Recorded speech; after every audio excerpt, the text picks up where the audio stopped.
Hello everyone and welcome to another review. We are a couple decades into the future. We have completely abandoned God and our flesh in exchange for something superior, for the machine is immortal.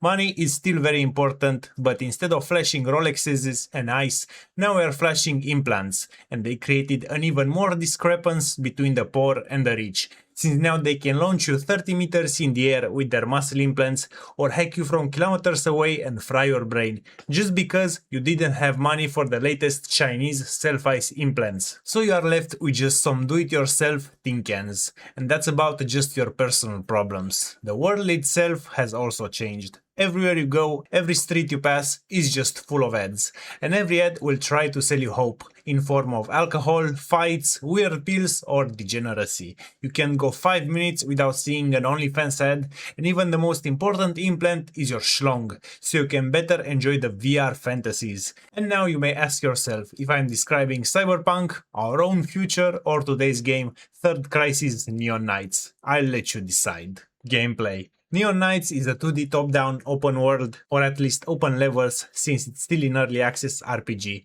featuring the main fetch quests, minigames, side quests, and even racing. Most of your time will be spent exploring the 2 districts available, since other areas are usually tied to the current chapter you are in. Each one will have its own gimmick, so to say, but I will get into more details in the story part of the review. The exploration part will also be focused more on side quests and activities. I guarantee that you will know every nook and cranny of the map after you complete all of them, since some of the objectives are quite hidden, and you'll have to lock in. The minigames that we currently have are a memory puzzle, a click at the correct time puzzle, and a lockpicking minigame. There are some more interesting ideas that they want to add, like interacting with the objects, which assume it's copied from Resident Evil. You'll also run around snapshotting ads so you can unlock the full posters and even petting cats, which will unlock some cosmetics. And they are quite plenty. You can change them in your bedroom, and I think in some future updates will influence some corruption mechanics, which we will talk about now. You have to manage your horny and perversion levels. Horny is more of temporary since you can get rid of it by doing a quick one, but perversion is permanent and it will affect your gameplay. As of now, higher level is required for some special dialogue options. You can increase it mainly by doing lewd activities, which in this city there's no shortage of. You can also inspect some characters, mostly for some lore and to unlock their poster. This game is also oriented around the corruption of the main character, which is also the main theme of the game, and you'll see this from the first minutes of the game. At this point, it doesn't matter that much if you go on a pure or corrupted path, but my guess is that it will influence the multiple endings. Story. You play as Zoe, a low-level mercenary just doing gigs to be able to pay the rent. The first chapter starts with you on the beginning of a mission in the Glowing Hall Club. You get a call from your boss and your objective is to steal an important object from someone frequenting the location, and he's currently spending time with a femboy. They are going to his private room and you need to follow. There you'll also have branching paths. You have 2 ways to reach the upper floor. One requires solving puzzles and still getting thrown around. The other one requires going on a submission path. And you'll also unlock a scene, but it will be easier, and you'll lose your dignity. After that, you'll find a room and then wait in an adjacent one for them to finish. And again, you can take a peek to increase the corruption, or just read some memes to pass the time. I'll say this now, it's better to go full corruption since this is how you'll unlock the scenes, and staying pure has no function right now. After they finish, you sneak into the room, unlock the suitcase, and you realize that's the most important thing in the world. It's a blocker for the haze toxin that is plaguing the city. And this gives me the time to talk about some more lore. The haze is a toxin engineered by Peitho, a shadow syndicate that is trying to take complete control of the city. And how do you do that? By subverting the masses and transforming them into mindless horny drones. And Zoe currently has the only thing that can stop the virus. You use it to escape the booby-trapped room and jump off the window straight into the trash. And this is the ending of the first chapter and tutorial.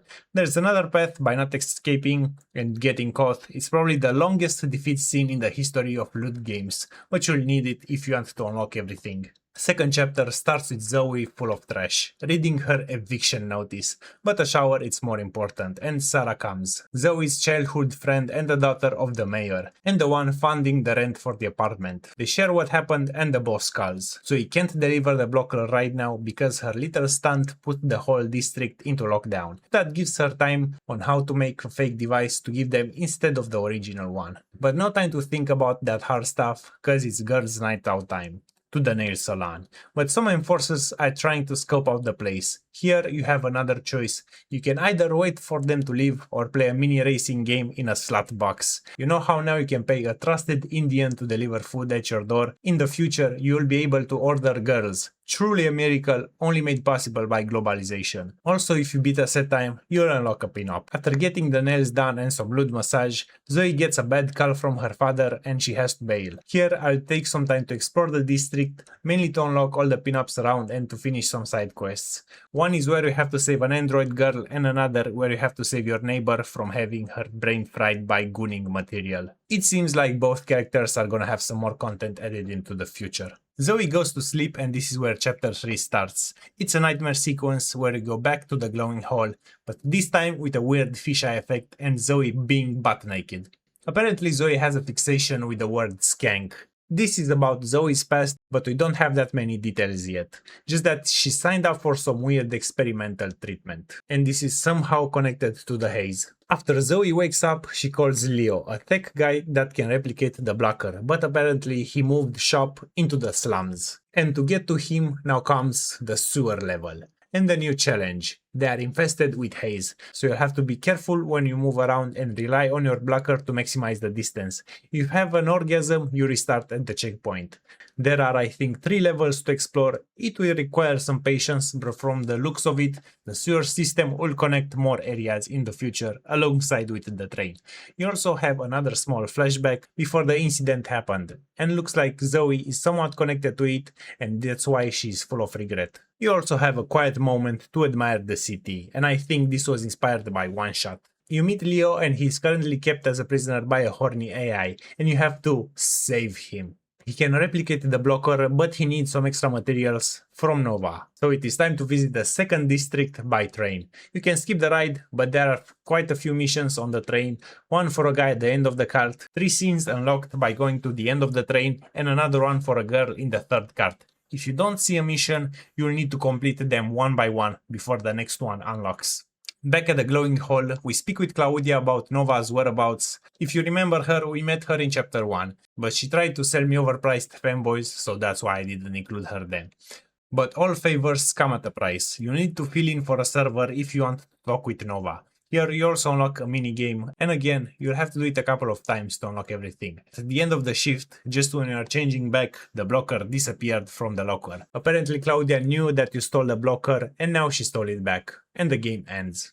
The scenes. This game has the art split between pinups and scenes. You have around 15 animated scenes done by the developers, and around 60 pinups done by different artists. You unlock them along the game, and if you ever get stuck, the game gives you a hint for everything. This game is not vanilla, it features quite a lot of fetishes, and I'm sure they'll get more depraved with each update. Also you have some action with the chibi version of the characters, which is a bit wonky at this point. I can't show you, but for some of the animations the layers do not overlap correctly, which hopefully will be rectified when the game releases. The good. Third Crisis Neonites succeeds at the adventure and exploration part. The atmosphere fits the great within the game. I'm also a sucker for cyberpunk games, so I'll be a bit biased. The maps give you enough to explore. Aside from the main quest, you have your diverse set of characters, from the skank friend, depressed neighbor, and a lot of fanboys. And more characters on the way with their respective storylines. You also have to explore the city for collectibles that will provide pinups and clothing for Zoe. And every chapter offers something different.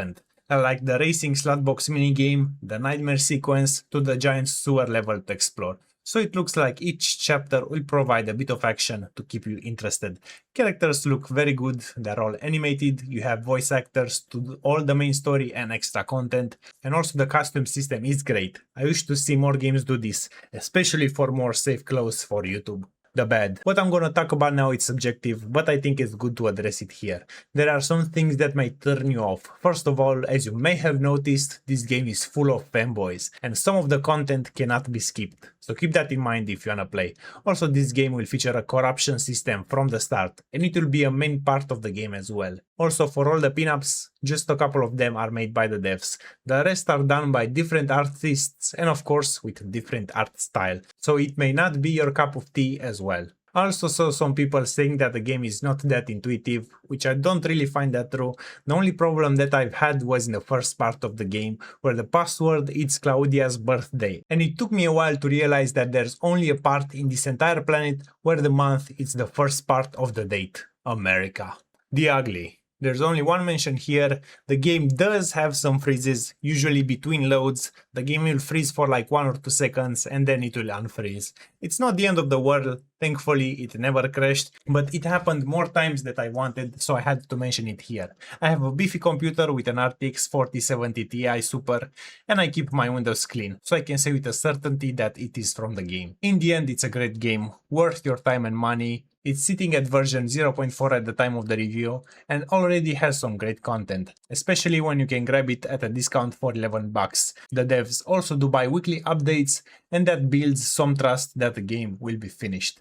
I did attach my save file if you wanna skip the grind. I think I have most of the things unlocked, maybe some clothing missed, but at least the scenes are there. Thank you for watching until the end, and I'll see you in the next one.